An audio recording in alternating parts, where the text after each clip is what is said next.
super excited to be here today with our April webinar that's featuring a number of folks from the Police Executive Research Forum.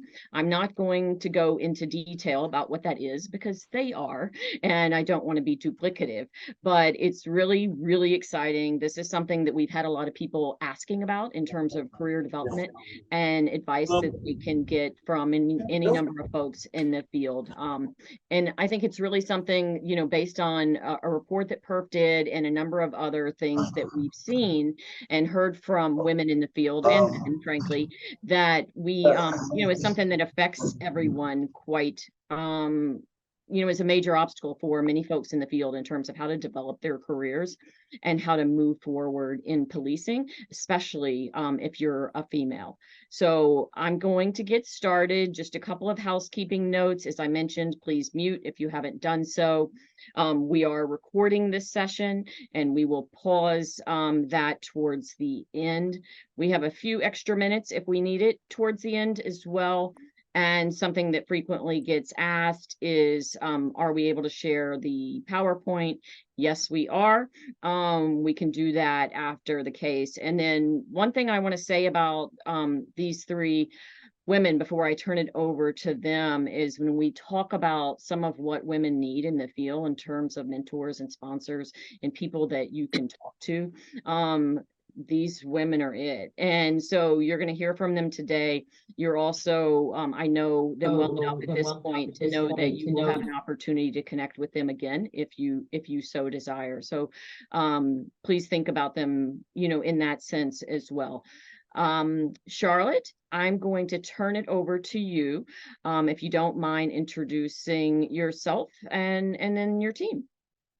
Absolutely. Thank you, Tanya. I'm Charlotte Lansinger.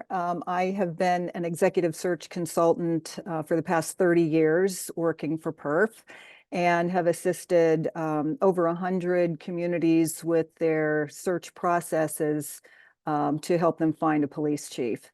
I do career counseling. I do a half-a-day session at our Senior Management Institute for Police, which we'll talk about a little bit more in this session. And I authored the second edition of Command Performance, a career guide for police executives, which is a book about career progression in policing. So I'll turn it over to Rebecca. Thanks, Charlotte. Yeah, good afternoon, everybody. Delighted to be here and delighted that you all are here with us. My name is Rebecca Neuburger. I have been with PERF for 25 years now, and I've been doing executive search work for about the last 13. Yeah, my exposure really came to it through PERF and just getting to know so many people, you know, in the field, and developing the network, and that's effectively what qualifies me to be here. But anyway, I'm delighted to be here and talking to all of you. Thanks. Antoinette? Good afternoon, everyone. My name is Antoinette Tull. I have been an executive search consultant with PERF for a little bit more than a year. They allowed me to be in the Cool Kids Club, but I have worked with Charlotte and Rebecca on about 5 searches this past year. I'm also the CEO of Hurdle LLC. I am a facilitator. I saw some names out there that are familiar that I know. So I am a workshop facilitator. I'm also a career coach in which I help individuals define their trajectory for their careers. And then I'm also a strategic HR business partner to municipalities, nonprofits, and a couple of healthcare agencies. And so that is who we are as a team. And Tanya, if you want to go ahead and bring up the PowerPoint, we can go ahead and get into our next slide, slide 3, actually. And so what we want to do this afternoon is, now that we've individually introduced ourselves, we'd like to know a little bit about you in the chat. So if you are perfectly aware of PERF, We'd like for you to drop a little heart in the chat. You can use the blue heart. If you're aware of PERF, you can use the green heart. If you are here this afternoon just ready to discover who we are, you can drop in a yellow heart. And the way we've kind of defined that, listen, I am really slow with dropping down emojis. I'm not sure about the rest of you. I'm sure you're all really, really technologically savvy. So if you want to type in the chat, hey, I'm perfectly aware, feel free to type it in the chat. Feel free to type in that green heart, Tanya, if you could pull that up. Or if you're just ready to discover. Some days we just have an opportunity. It's Little Friday, right? So some days we just have the opportunity to carve out space so that we can really define and look at things for ourselves, right? We can take this time to look at our professional development on our own. So if you're really just ready to discover who we are, ready to learn what PERF has to offer you on your career trajectory, that's what we're going to do this afternoon. Okay, I see some yellow slides. Charlotte, we got some people ready to discover who we are, and she's actually going to go into that. You'll learn a lot more about PERF and our services and what we have to offer. I see blue, green, and yellow. There's multiple people in the room. That's what I'm going to assume, that there's some multiple people sitting together with different levels of knowledge. So that's helpful to us. So we'll have an opportunity to know exactly what we should we should go into detail about, and things we might be able to just kind of skim over a little bit. So thank you for that. Tanya, next slide. And so for the time we have with you this afternoon, like I said, Charlotte's going to share a little bit about PERF. We'll talk about our goals. We'll talk about who our members are and share the wide array of resources that we have to offer you. We'll also go into networking and mentorship and how those two things can really be a game changer in your career. Then we're going to dig a little deeper into career planning and try to give you some steps and some tips on how you can tell your story in your resume, but also in that interview process. You know, we all get nervous when we're interviewing. And so we will give you some tips today on how you can actually effectively tell your story while you're in that interview process. And then we would be remiss if we did not talk about really the breaking down the barriers. We know as women, we know in working with women in policing and in leadership, that there are some real true barriers that are truly documented in terms of trying to reach your career goals, be it chief, be it an assignment in a specialized area that may never have seen women before. At the end, we want to give you some solutions as to how you can break down those barriers. And so we can go ahead and get started. Shar? Thanks, Antoinette. So just to kind of give you a sense of PERF, just a quick overview. PERF was founded in 1976 when 10 police chiefs came together and decided that they wanted to create an organization that would conduct research on contemporary issues in policing and help to develop best practices in the profession. They were also looking for an organization that would allow for debate on these issues and just be a national voice in policing. So we're a nonprofit. We're headquartered in Washington, D.C. We have about 30 employees at PERF, and we're a membership organization. We have a president and a board of directors, and we are led by an executive director. Next slide. So who are our members? We have 2,400 members at PERF. About 400 of those are general members who are police chiefs of some of the larger organizations. We have about 2,000 members who are involved in the criminal justice field. Many are police practitioners of varying ranks, researchers, academics. All of our members have a four-year college degree and are basically, supportive of our founding principles. Next slide. So what do we do at PERF? I mentioned we are a research organization. Some of our recent research subjects that we have produce reports on involve the various forms of technology, staffing in policing, the opioid crisis, violence reduction, use of force, pursuits, and the Women in Police Leadership Project, which we'll talk about in a little bit more detail. We also provide management services and technical assistance to police departments. We have training opportunities, our Senior Management Institute for Police and our ICAT training, which I'll talk about in just a minute. We provide resources from our website, which is policeforum.org. All of our publications, our podcasts, our reports, our critical issues series are all available on our website. You don't have to be a member. Everything is free of charge. We provide executive search services, which is the work that Rebecca and Antoinette and I do at PERF, and also Terry Chwanek is part of our team. And we also provide a lot of networking opportunities. We conduct a lot of meetings based on the research that we do. We have several town halls every year, and just provide those opportunities for people to come together and share information. So a little bit about our Senior Management Institute for Police. This is a 3-week executive leadership development program that we run during the summertime at Boston University.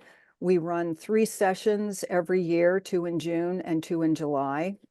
We have about 100 participants in each session, so about 400 people a year go through this program. To go to SMIP, you do have to have a college degree and be at the rank of lieutenant or the equivalent of lieutenant and above, and be able to commit to a 3-week summer session of training. Some of the subjects that we include are ethical leadership, media relations, communication, negotiations, managing during a crisis. And I had mentioned I also do a half a day of career development training. And you can see there's a photograph there of one of our classes at Boston University. Next slide. Actually, let me back up there for a second. Tanya, you went to SMIP, as I recall. What were your thoughts about that training? And how long ago was that? If I can put you on the spot. And of course you can put me on the spot. I did go to SMIP. It was in 2019, the year before, the policing world for sure turned upside down.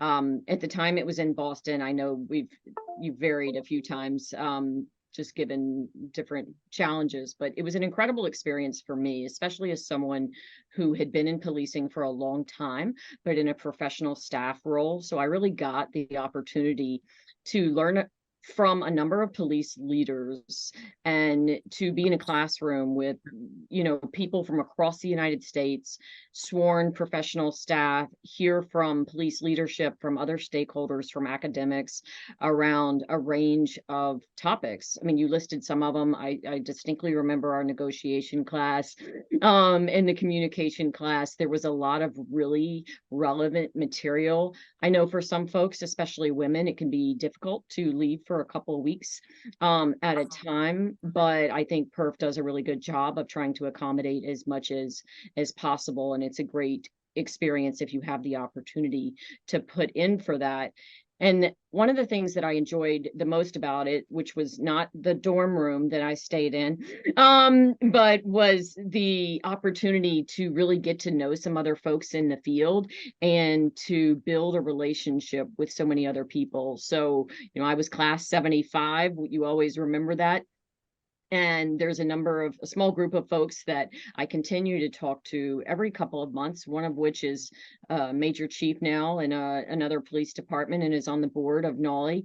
And we just check in with each other. We, applaud each other's success. We talk about other things, and just a really phenomenal, not only networking experience, but, a way to build relationships with people who care about the things that you do. So, thanks for giving me a moment to talk about that. It's a great experience for those that have the opportunity. Yeah, thank you, Tanya. And we do find that those classes seem to be very cohesive and stay in touch with one another.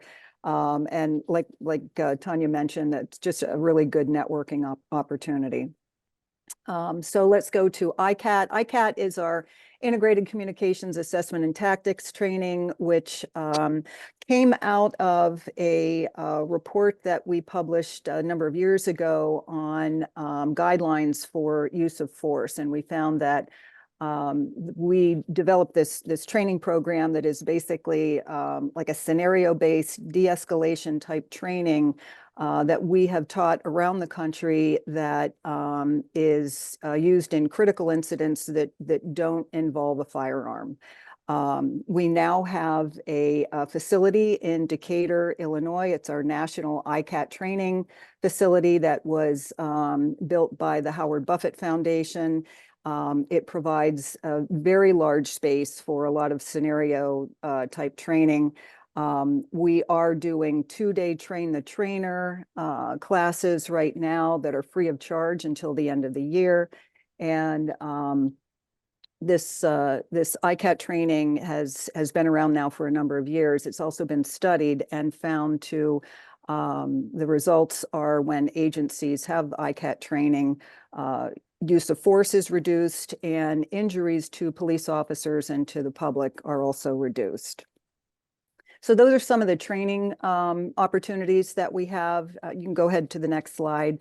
I want to mention, you know, really one of the points we want to make here are the resources that PERF has available on our website. You can go to this QR code and it will take you right to our publications page on our website. I mentioned our Women in Police Leadership project. That was a critical issues series project funded by Motorola. We did a survey of over 600 women in policing and conducted several focus groups to help identify some of those barriers that women face in policing and the challenges that they have. And we came up with 10 recommendations for police departments to implement to help overcome some of those barriers. So that's what our Women in Police Leadership report is about. I'd encourage you to take a look at it. And also Command Performance is the book. This is the second edition of the book that I wrote, which is about you know, how to go through selection processes, how to, you know, work within your career to take advantage of opportunities, to develop your skill set. You know, there's kind of a checklist of things you can be doing, how to write your resume, how to prepare to go through an interview process, negotiate terms of employment. And there are examples of resumes, cover letters, and employment contracts in that book. So the next slide, this shows just kind of gives you a sense of the number of publications, actually quite a few more than that, but it gives you a sense of the publications that we have available. And again, our website is policeforum.org. And the next slide is executive search. So Rebecca, Antoinette, and I manage our executive search process. And just, you know, what exactly is executive search? So we work with communities and help them to go through a process to hire their police executives, police chiefs, deputy chiefs. We work with cities, universities, large and small, and you know, help them to identify, you know, what their needs are in terms of hiring a police executive. We recruit across the country for these positions and then help organizations assess their candidate pool to help them find the best fit. So that in a nutshell is what we do at PERF. And I'm going to turn this over to Antoinette to talk a little bit about networking, opportunities, and coaching. Thanks, Shar. So one value we've already heard is from Tanya and her opportunity at SMIP, and the fact that she continues to maintain those relationships. A part of networking and the value that you can find in networking is actually, it's number 3 on my list, but it's building that supportive community.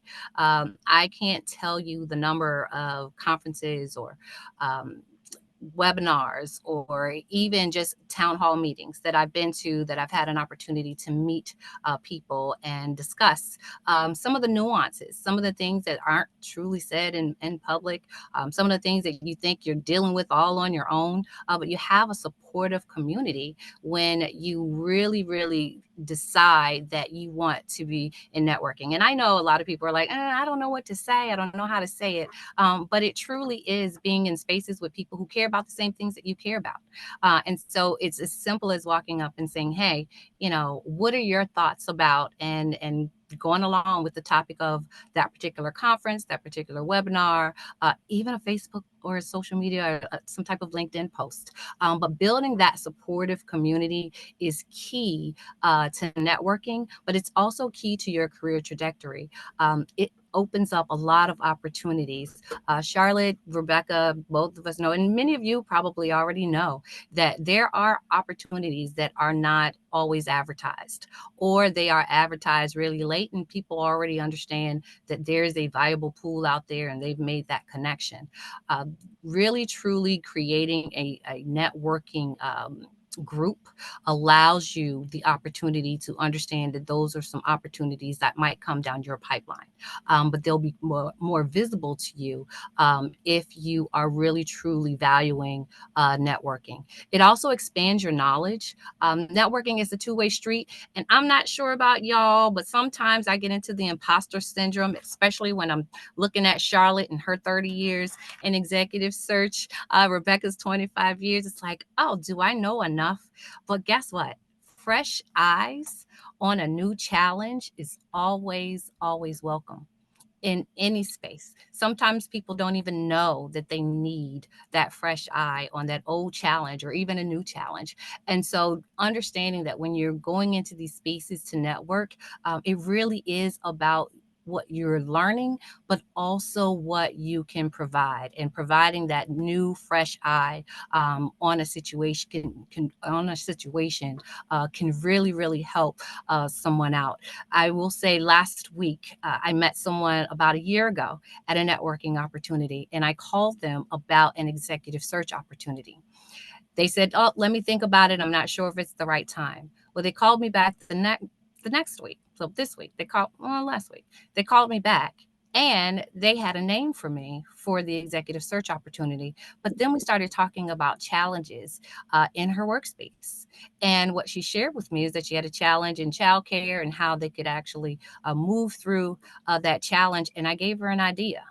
And lo and behold, she took that idea to her municipality, and now they are actually going to be utilizing that in their municipality. And so that's the power, just one example of the power of networking. And you know what? I have another example. Mo and Yvonne at IACP took the opportunity to meet and talk about the challenges of women in this industry. And look at us all now. We're all here today because of that thought. And so that is one of the powers of networking, or several powers of networking. And I really want us to a long time ago, networking was just seen as something to shake your hand and just move along. But no, there really is true value in networking and understanding some of the challenges across the country. And also getting that sense of, I'm not in this alone. Other people have done this. Other people are experiencing this. And if we can all collectively get together and figure out some solutions, we're all moving forward, and we're always all moving in a better space and making it better for those who come behind us. Next slide, please. Mentorship and coaching. And so with mentorship and coaching, a lot of people can get those confused. What we wanted to do today is just kind of give you just some insight into the differences in mentorship and coaching and the value behind both of them. When you are a mentor, you are really, truly working with someone based on your personal experiences and your professional expertise. There is not always an agenda. There will be times where you are just maybe as a mentee, sharing your ideas, sharing your frustrations about where you are in your career trajectory. And it's okay. As a mentor, when you are a mentor, you're providing that advice and providing personal expertise on, hey, you know what? When I was a sergeant, this is what I did. When I was a lieutenant, I studied for 6 weeks straight on every day I had off in order to become #1 on my promotional exam testing. Those are things that during the mentorship process, you kind of go back and forth. They can be a variety of, hey, you know, life is going really, really great, or please help me understand how to figure out this one problem. When you're coaching, you're really looking at feedback on achieving a specific performance goal. Sometimes it could be conflict resolution. Sometimes it could be performance surrounding assertiveness. Either way, it is a feedback based on achieving a specific performance goal. When you're mentoring, you're also thinking about maturity and understanding. It's not necessarily a specific skill. Okay. Whenever you're looking at maturity and understanding, there are some things at a senior command staff level that may not be afforded to a sergeant because you're in one particular area and you can see your one particular area and what needs to happen. Someone who is a mentor has a more global perspective, and they can actually provide you with much more understanding on how the impacts of that particular area could impact other areas that you're not aware of. Again, when you're coaching, you're really targeted. You're targeted and you're thinking about how you're going to be effective or efficient in a particular area. And then also, one of the things that I said before, having a mentor, it opens up an opportunity for a professional network that is outstanding. Your mentor has the opportunity to introduce you to individuals whose career opportunities may not be published in a conventional way. And so mentorships will always be able to at least share some more insights and share their friendship circle, their colleagues, and their expertise. Coaching, we're going to hold you accountable. As a coach, some of my clients hate talking to me because we will run through those interview questions over and over and over again. We will discuss what we had discussed previously and why you are not doing it in that session, but holding you accountable to the goal that you actually want to meet is what a coach is responsible for. And then finally, with mentorship, it really is offering guidance, but it's also about your well-being. So many times we will get on the road to our career trajectory and we will think, how do I get this promotion? How do I get this promotion? And we will run ourselves into the ground. A great mentor will see where you need to be supported in terms of your total well-being, in terms of your total resilience. Sometimes it's take a break. Sometimes you have to fall back and take that break and take a breather and really kind of recalibrate what your goals are. And so the mentor will be right beside you, helping you do that. And then, of course, with coaching, normally coaches will have a structured agenda. It's a bit non-linear because sometimes you also do have to recalibrate. But for the most part, it is a structured agenda moving towards a specific goal.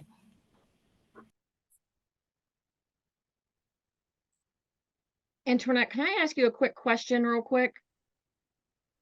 And you might, okay, good. I was muted.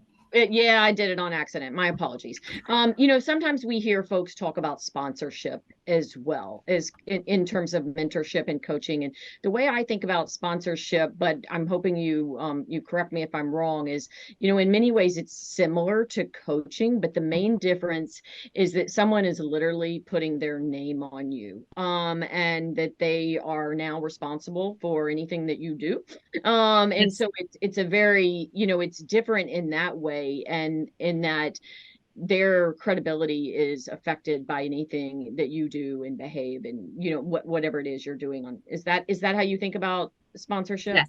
Yes, when I think of sponsorship, I think about someone investing their personal and their professional expertise into you as an individual. And so with a sponsor, you will more than likely have someone who is truly holding you accountable, because what they know is that your success is also tied to their professional reputation. And so when you have someone in sponsorships, they will really, it's really key to understand that your performance is not only solely going to be based on yourself, but it will also be based and have impact to that sponsor's reputation as well. But yes. Thank you for that. And You're one last note is, I'd be remiss if I didn't mention NAWLE real quick. The National Association of Women in Law Enforcement Executives, they do a lot of work with mentoring. And I know some agencies have mentoring programs, some don't, some are thinking about it, but that's certainly a resource for folks on the phone. If you're not aware of NAWLE itself and or their mentoring, please do take a look at that. And then I will stop my interruptions, Antoinette, and get us back. No, I appreciate it. I appreciate it. The other thing that I didn't, you know how you write a bunch of notes, like I want to say this and I want to say this. I have all of these things in my head I want to say. But if a mentorship program is not in your agency, create one. When I failed to say that I worked in a municipality police department for 14 and a half years as an HR chief. And during that time, when I first came on board, we did not have a formal mentorship program. And because we did not have a formal mentorship program, we saw a lot of failures in the early years of our police recruits and police officers. We created that formal mentorship program. And I can't remember all of the numbers, but I do know that first year, we did not lose any of our recruits or first year police officers because they had strong mentors working with them, helping them understand that, hey, after that call, you're going to feel it. That unfortunately, it was a homicide. This is your first one. You're going to feel it. Let me tell you, emotionally, this is the trajectory that you might take. So let's be a resource to you, and let me gather other resources if you need it. But mentors can really, really be there for you when you need them. So please, if you do not have one in your agency, speak with your chain of command to try to get one started, even if it's informally. But it will bring a wealth of knowledge and a wealth of support and resilience to your staff to do that for them. I'm done. Okay. No, thank you for that. And, mentoring has come up on these calls before. And the one thing I'll add is oftentimes it's a male that's mentoring you. It's not necessarily a female. And it's not necessarily someone from your agency. So, it's really about that as well. Yeah, you can certainly have a male mentor.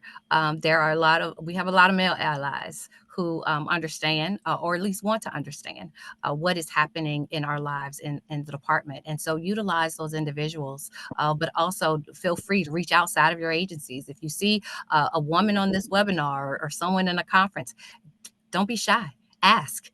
They will be flattered, and more than likely they will say yes, or they can actually send someone in your direction and help you with that. Rebecca? I'm here. Okay, thanks. Thanks, Antoinette. That was excellent. Okay, so now you have, you have access to resources. We've highlighted some resources, professional organizations, PERF, NAWLE,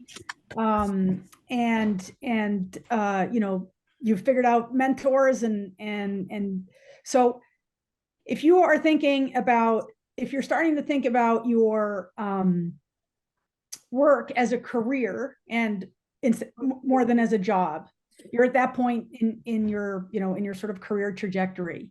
How can you direct that career? Sorry, I'm having a little tech difficulty here. How can you, sort of direct that career in a direction that is satisfying to you and meets your needs? And so the first thing I think you got to do in that situation is kind of a self-assessment, right? You take a hard look at your sort of at what, where you are, what you've done, what you want to do. And so sort of the questions I think, are helpful to ask yourself is what do you love? What do you love about the work that you do? What would you love to do that you aren't doing right now? Just sort of like get that all in front of you on a piece of paper. To give you a little bit of clarity. Part of that is assessing, what you're good at, what you have trouble with, your strengths and weaknesses. a sort of a clear-eyed look at yourself that way is good. And then, you know, put that all into where would you like to be in, you know, the sort of short, medium, and long term, and whose help might you need to get yourself there. So when you have sort of done that assessment, then you can kind of look at, you know, where you are, where you want to go, and you'll and sort of align the you know the first 3 points up there. What do you love? What are you good at? And where would you like to be? And you'll see some gaps. They'll become obvious to you. And most of those gaps are going to be what are likely fillable through training, education, a different set of assignments, to sort of round you out in a different way to get you to where you'd like to be. And it also might clarify for you, you know, where you need to go, who you need to speak to kind of help you, give you direction and fill some of those gaps. Which brings us back to, you know, mentors and supervisors and your network. Next slide, please. So if you are interested, you know, if you do this sort of self-assessment and you realize that maybe promotion in some way, shape, or form is something that you'd be interested in, you know, and you've done that self-assessment, you'll see that like you will want to broaden your experience to cover not only the things that you love, but also the things that you think you need in order to get you to where you want to go. And what that sort of breadth of experience gets you is an understanding of how things fit together, which just gets more and more important as you know, as you change, as you go sort of up the chain of command. Maybe you'll want to further your education, or go to, you know, get some professional development training. Professional development training, I think, deserves a little bit of extra attention, because if you do promote, you know, at any point in your career, you will be a boss to someone at some point. And being a good boss and being a great boss is not something, you know, that may come naturally, or maybe it's not something. Either way, it's something that's really worth investing in. You all know you've had good bosses and maybe otherwise, and you know what kind of a difference it makes. And being a good boss is like a real gift, not just to yourself, but to those around you as well. As you think about your career and sort of, you know, looking back and looking forward, be accomplishment oriented. This is a big point that Charlotte makes in the book Command Performance. And every time, you know, everything she's taught me is that, you know, like as recruiters, we read a lot of resumes and we see, you know, people will provide their job description in a resume, and that doesn't really help us figure out whether or not you'd be a good fit for this position. We don't need to know what someone does, what their sort of job description is. We need to know what they did with the authority and the position that they had. So, you know, again, looking forward and looking backwards in your career, always think about like, how can I explain to someone what I accomplished in my time in this particular role? And then, you know, keep a list of that somewhere. You'll want it on your resume for sure. You'll want to be able to talk about it in an interview setting. And you'll want to be able to make it clear that you are somebody who gets things done. And again, you know, that can be if it's a, you know, if it's a patrol assignment and there's a crime reduction, you know, that you can document, fantastic. If you're in training and recruitment and you can show change in numbers of recruits brought in, recruits that are still, you know, the people that are still in the department 5 years later, you know, you know what I'm talking about. Just keep in mind that you want to be able to document and be very clear about the accomplishments that you've had in your career. Work with the community every chance you get. Again, depending on the assignment, that may or may not come easily.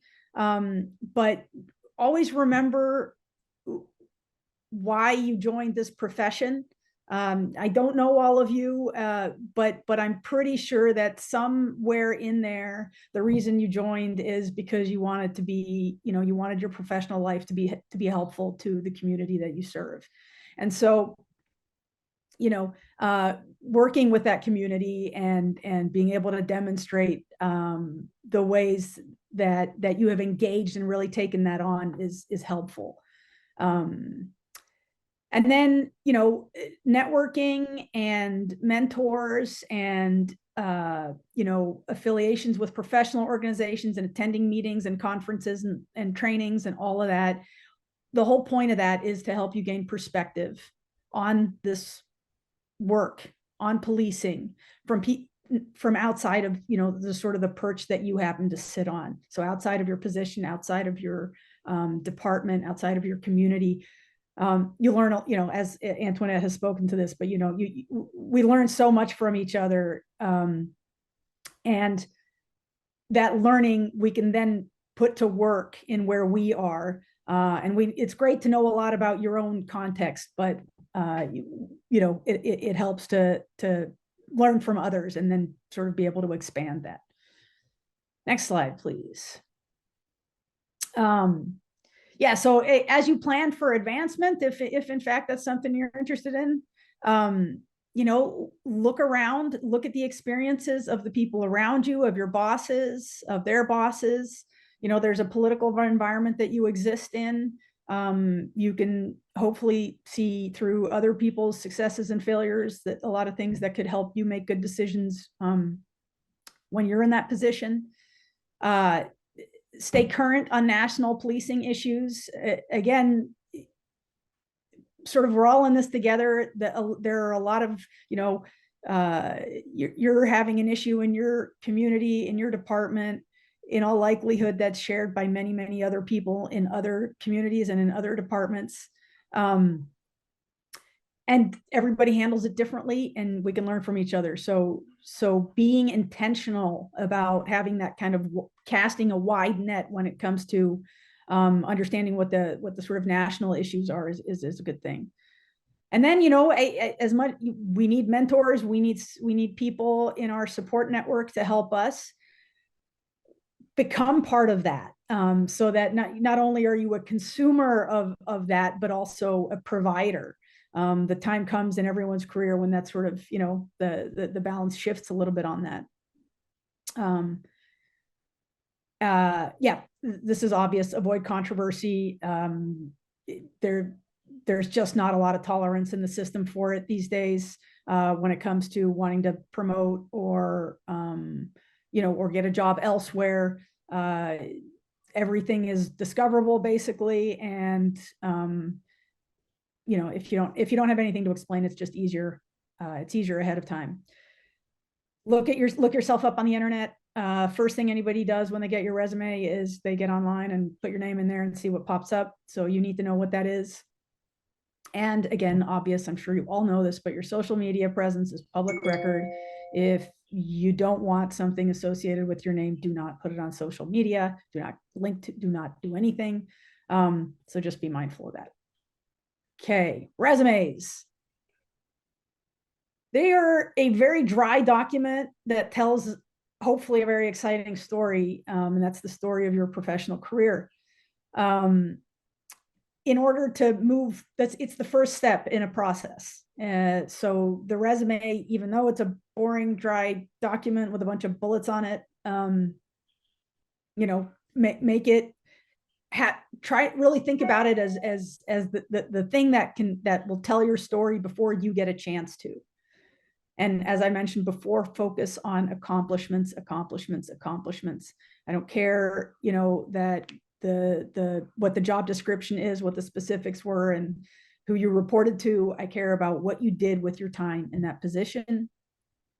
And highlight community engagement. Highlight anything that you did directly with the community, depending on the position and depending on who you're interviewing with. And if you're interviewing with people who are not, directly in the business of policing, they're going to care a lot about understanding how you view your role as a member of the community, not just as a police officer. And then show your involvement in the profession beyond the scope of your job. So that gets back to your network, that gets back to training, that gets back to, any education that you've done sort of along the way.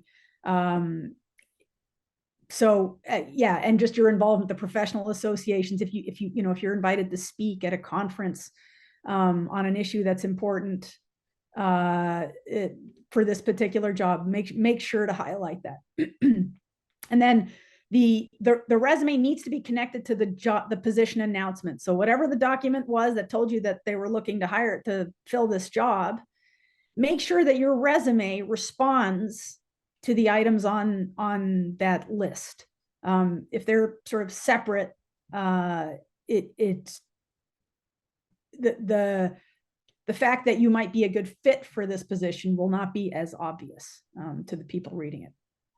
Next slide. Thank you.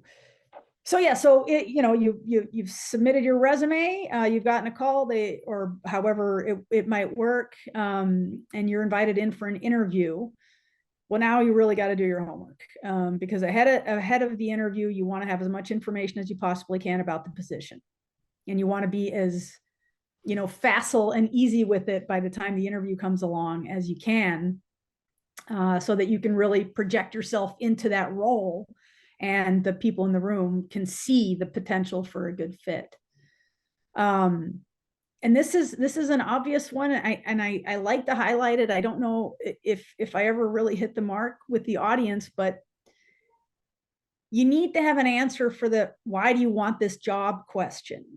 And you do, or you wouldn't have applied for it. Have it be substantive. Have it not a funny quip about the weather or whatever it might be. Have a really good answer. If it's because you're trying to advance your career and you don't have any experience in this area, but you have a lot of interest and talent for it, or if it's whatever your reason is, have it be a good answer that's both personal to the degree that you can make it that, and also that it fits into oh, this person, this makes sense why this person would be good in this position.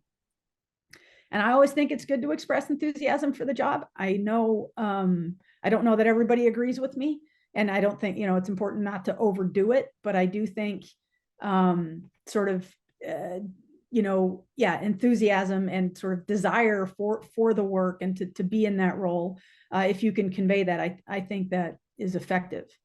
And then again, you have the position announcement. So what they're looking for, what's important to them. We've written a lot of position announcements, and they are always very deliberately and intentionally written. So whatever's in there is in there for a reason. And so as you prepare for the interview, read the position announcement again. Think of examples and things in your career that speak to those specific things in the position announcement, and provide those in the interview. That's always helpful. Next slide, please. Yeah, then just in terms of sequencing, right? You need the resume needs to be good in order to get you in the door to be able to talk to people face to face. And then, good preparation for the interview it gets you to the next step towards getting the job that you want. In interviews, know that there is never enough time. So you want to practice being concise, practice your responses. And again, you don't know what the questions are that they might ask, but given the position announcement, you'll be able to develop a pretty good idea. And then project yourself into the role, show people what it might look like if you were there in the interview, right? Like if you had that job, show them that in the interview, how you would go about presenting yourself. And then, doing your homework really can set you apart. We've sat through a lot of interviews. Charlotte, Antoinette, and I can have many examples, where somebody may not have been, they may have sort of been in the middle of the pack, and then they had a great interview because they really did their homework. And people love it when you do your homework on them, and that kind of changed the dynamic of how things go. And in the interview, in terms of, how do you be a good explainer? That's kind of what you want, depending on who's on the other side of the table. If it's somebody in the department, or if it's, a group of people that are sort of police adjacent, make sure that you read the room and you understand who's in the room, and sort of speak to those. Don't use acronyms if it's not police people, things like that. And then there is sometimes a question at this point often is, well, sometimes interviews can be weird. Sometimes people ask inappropriate questions. There's a lot of law around what's allowed to be asked and what's not allowed to be asked during an interview.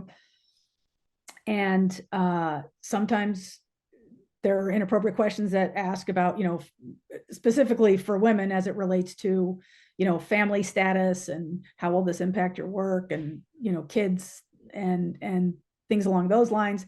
Those are legally inappropriate questions. The way to respond to that is basically to say, my personal life will not have any impact on my professional performance, to sort of deflect that.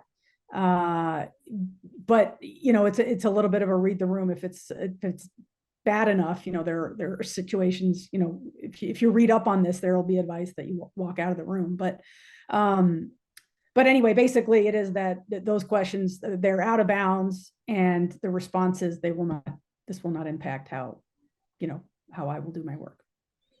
That's it for me.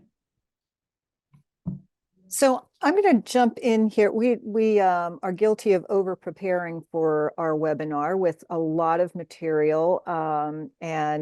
So in the essence of time, and to give people an opportunity to ask some questions, I thought we'd kind of stop at this point and see if there are questions out there from the participants, things that we can answer that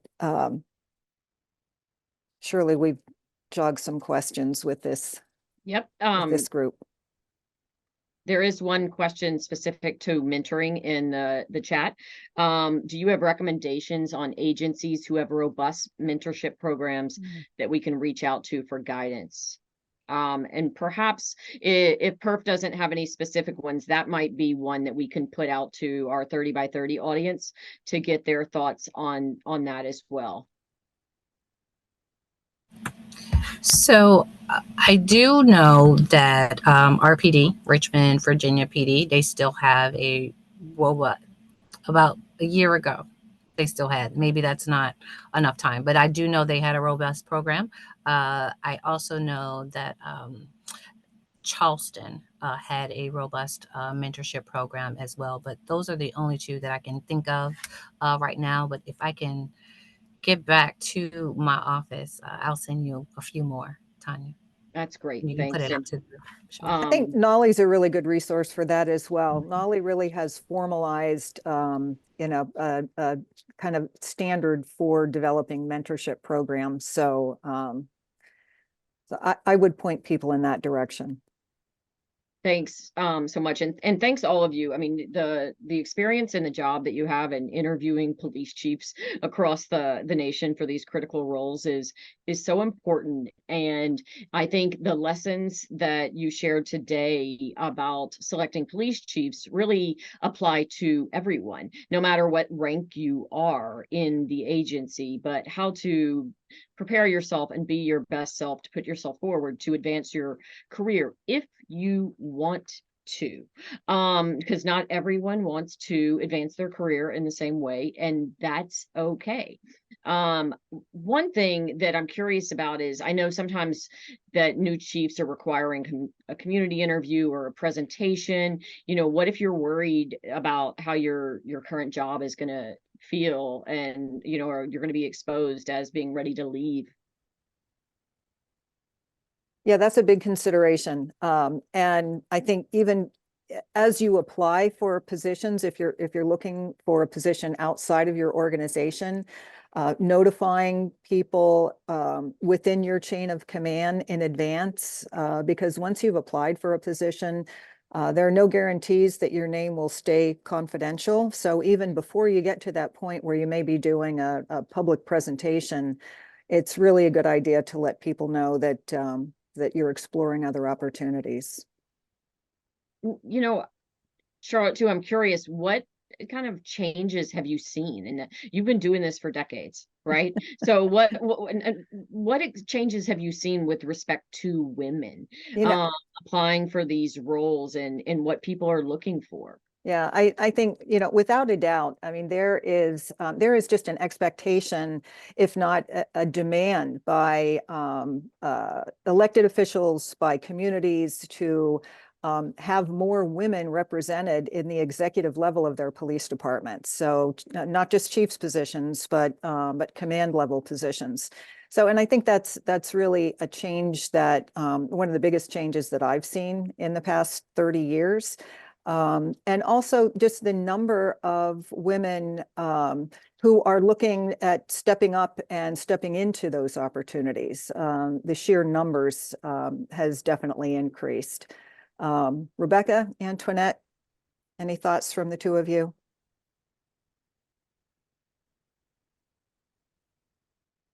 I think you pretty much covered it. I mean, I've been in this industry for about total 20 years. And the number of women that I'm seeing now, actually seeing that glass ceiling and deciding I'm going to break it, or I'm actually going to support someone and help them break it. These past few years, there's just been, I won't say an explosion, but that's the word that's coming to mind, of women that really are taking seriously their trajectory and trying to break down those ceilings. And they are getting more education, more professional development opportunities. There's a lot more networking happening. We see now women in leadership conferences that are happening to get that knowledge and to get that support. So, I mean, I think we have, and I say we in terms of policing, there's been an identity crisis. And now everyone is understanding that, you know what, in order for us to move forward, we have to put ourselves in these positions to make sure that we make the change that our communities are asking for. And so I'm not sure if that totally answered all of it, but I definitely see that happening now, and it's exciting to see it. Yeah, I think it's also worth noting too that maybe the support that's required for all of that to be successful is not fully, I think, where we all need it to be. And I bet if we had cameras on, there would be a lot of nodding heads. So I think, yeah, I mean, I think that's the reality. I think yes, there are more opportunities. I think the level of support is lagging a little bit behind kind of what communities are asking for, and then what the sort of the political realities are when people get into those positions, particularly women. Does PERF get involved in searches other than at the chief level?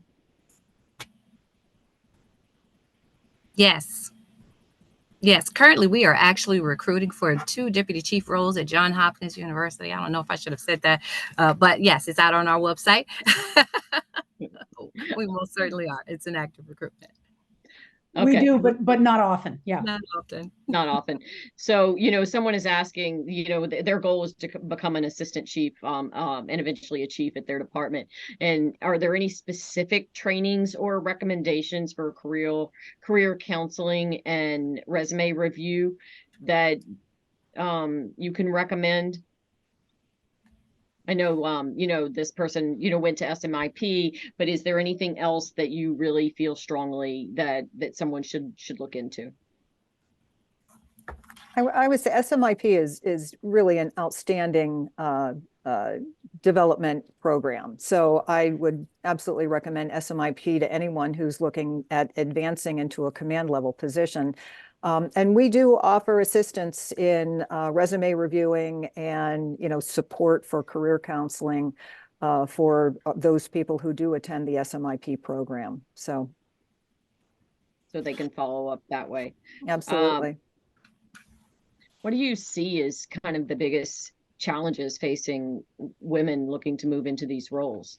I mean, I know, I was thinking about when you were doing the resume portion of it, the research that indicates that women are less inclined to apply for a job unless they meet all or more of the qualifications. But have you seen, other things that are keeping women from advancing to the highest levels in the field? Antoinette, I'm going to push that over to you since you were going to take that that subject a little bit further. Yeah, a lot of what we're seeing are a quality of life. And what I was going to talk about is work-life balance. I feel like it's a myth. I really, really want us to start looking at work-life harmony in terms of how we're truly spending our time. Prioritizing rest is important, but really understanding that I forgot the question. I got off on a tangent. I started talking about what I wanted to talk about. Challenges that women are Challenges. facing when Yeah. deciding to advance. Okay. Yeah. That's, I mean, I find the work-life harmony is really, really one of the key issues. If there's childcare involved, that's certainly concerning. Spending family time is a concern with how you really want to balance out that life. A lot of times we'll call candidates and they'll say, oh, it's just not the right time for me. My son's in high school, my daughter's in high school, or you know, something else happening in family life. But it really does take, we really want you to take an opportunity to look at planning. It's time management planning and building that trajectory, as Rebecca talked about earlier, you know, really plan out what you like the timing of your trajectory to look like. There are biases. I don't want to act as if we don't know that there is documented bias in this industry. And one of the my favorite quotes is, whether you think you can or you think you cannot, you're always going to be right. So even if you do not see someone in your leadership, you know, that looks like you, decide that you're going to be that person.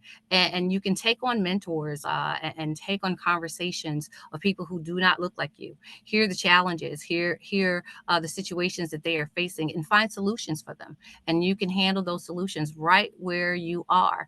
That exposes your knowledge. A lot of times I know I would talk to a great officer or a great, you know, lieutenant, and I'll run back and I'm like, Chief, you know, did we know that this individual, you know, had this type of experience, or this is what they did in their community? But take that opportunity to really broaden your perspective in face of the challenges that you might have here. But definitely gender bias, the lack of having leadership or that is female represented in a leadership or even in your chain of command.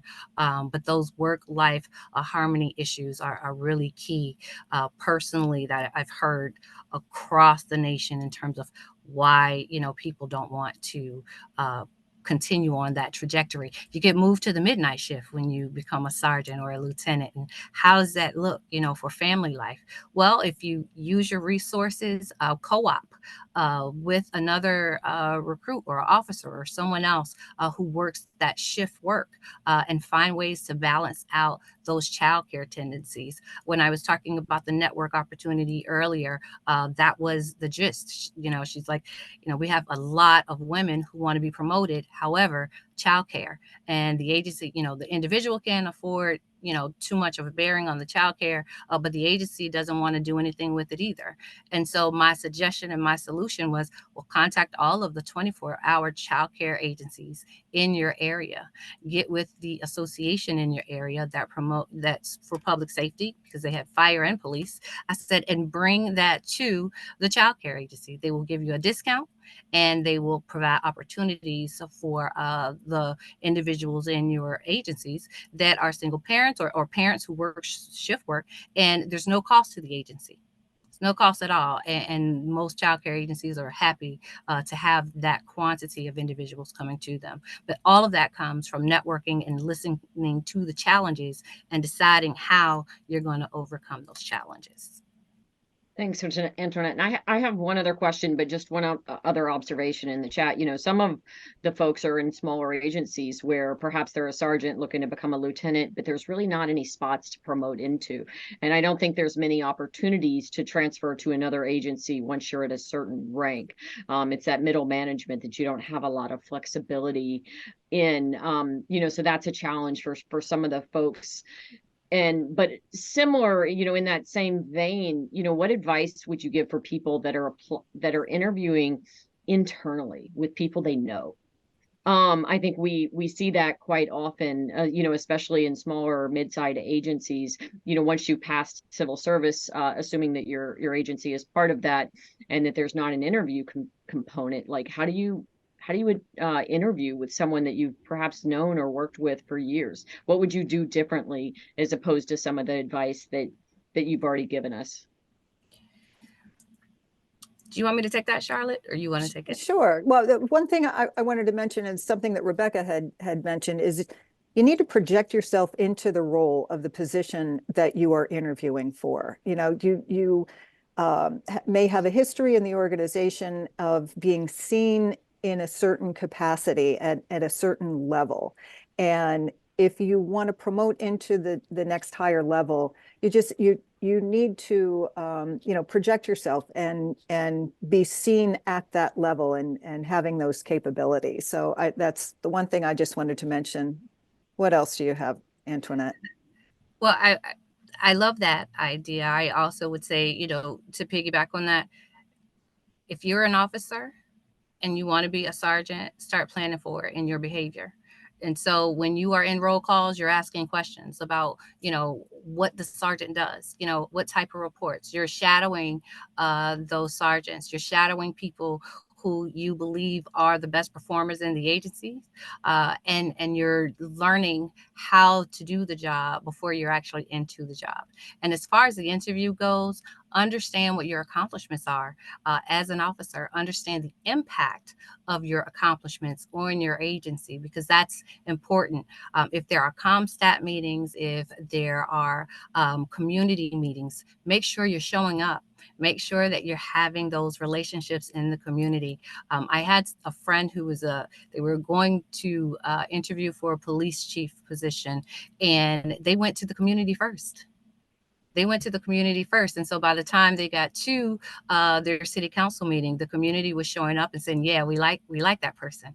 But you can also do that inside your agency. When the chief is out, when the command staff is out and they're attending your community meetings, hey, I know officer such and such. That officer is a great officer. That officer is a great sergeant. So when you go walk into that room and you start talking about your accomplishments and you start telling your story, they already have a frame of reference because they've talked to the community members, they've talked to other peers, and they've heard your name.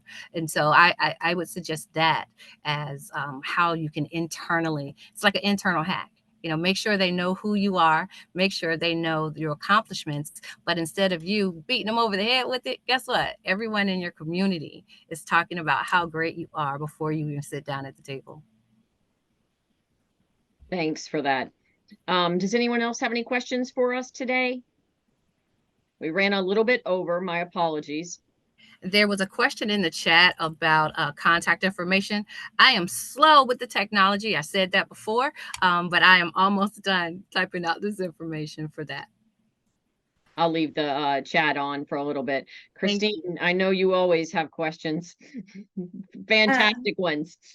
I did see a question, Tanya. Somebody's looking for contact information with departments. Oh, is that what you're working on, Antoinette? Great.